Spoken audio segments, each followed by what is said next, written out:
TDP వ్యవస్థాపకుడు దివంగత ముఖ్యమంత్రి ఎన్టీఆర్ 101వ జయంతి వేడుకలు రెండు తెలుగు రాష్ట్రాల్లో అంగరంగ వైభవంగా జరుగుతున్నాయి. ఈ నేపథ్యంలో టీడీపీ ప్రధాన కార్యాలయంలో నందమూరి తారక రామారావు సంస్మరణ కార్యక్రమాలు జరిగినాయి. ఇక తెలుగు జాతికి రాష్ట్రానికి అన్న నందమూరి చేసిన సేవలను టీడీపీ నేతలు స్మరించుకున్నారు.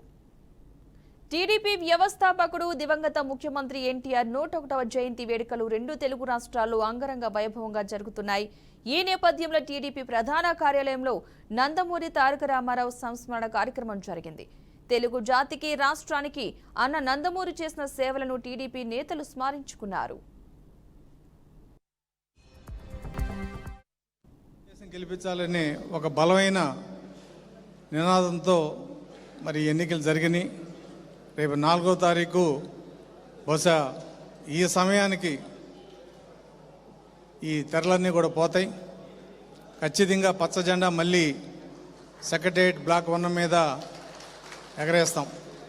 అయితే చంద్రబాబు నాయుడు గారు తెలుగుదేశం పార్టీని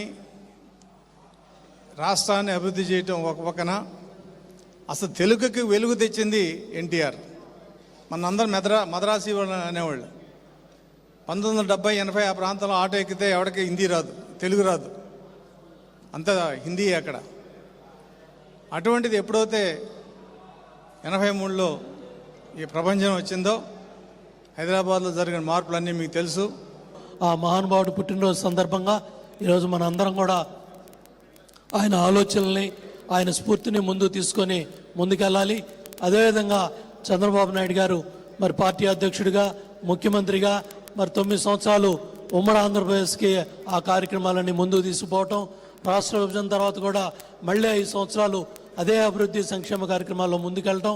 ఇప్పుడు అశోక్ బాబు గారు చెప్పినట్టు రేపు జూన్ 4న బ్రహ్మాండమైన మెజార్టీతో తెలుగుదేశం, బీజేపీ, అదేవిధంగా జనసేన కూటమి అధికారంలో రాబోతుంది.